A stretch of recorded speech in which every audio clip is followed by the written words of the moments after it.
quand vous étiez étudiant, est-ce que vous aviez galéré à trouver un stage? Ouais, bah avec ma tête, je passais pas partout. Hein. C'est vrai que soit j'atterrissais dans la restauration, soit j'atterrissais dans le chantier. Hein. Je suis allée pour trouver un stage chez Sephora pour vendre 200 cosmétiques parfumerie. Ben, il n'y avait pas de place. Enfin, il y avait de place, mais ils ont refusé. Je n'ai pas compris pourquoi. Est-ce que vous êtes sensibilisé à la question de la discrimination? Oui, effectivement, parce que je l'ai pratiquement souffert dans ma jeunesse.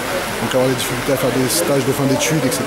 Est-ce que on t'a donné de vraies raisons valables par rapport à tout ça? Qu'est-ce qui, du coup, motivait souvent le refus pour candidature que tu as effectuée? Je suis allée dans un institut de beauté pour trouver un stage comme esthéticienne. Il n'y avait pas de réponses positives aussi.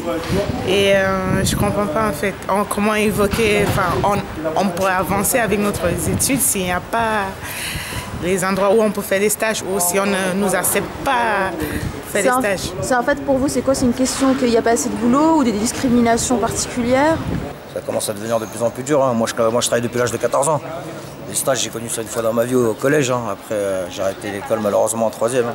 La dame au téléphone, elle m'avait dit oui. Et quand je me suis présentée, elle m'a dit en fait, il y a quelqu'un d'autre qui s'est présenté avant moi. Donc, je me suis dit peut-être il y avait quelque chose avec ma couleur. Ouais. Alors la campagne SOS Stage, c'est une campagne de sensibilisation qu'on fait sur la question des discriminations et des problématiques pour les jeunes à trouver des stages en entreprise. Et aussi discriminés par rapport au nom, par rapport à leur adresse, par rapport à leur couleur de peau. Et du coup, nous, aujourd'hui, on est présent dans 3 lycées, à Pavillon-sous-Bois, à La Courneuve, et aussi à Villiers-le-Bel, qui est quand même une ville symbolique, où toutes les émeutes sont parties de cette ville. Peu importe l'origine sociale ou on va dire locale, où habite la personne, ça ne me pose pas de problème. Et vous pensez que vous êtes nombreux à avoir cette attitude? Non, je pense pas. Je pense vraiment pas, parce que je connais la difficulté, ne serait-ce que pour trouver un emploi, se présenter, ça a été aussi mon cas. Et par rapport à ça, on espère à un moment donné qu'il y aura une vraie campagne nationale qui sera effectuée en fait, sur la question des discriminations via l'accès au stage.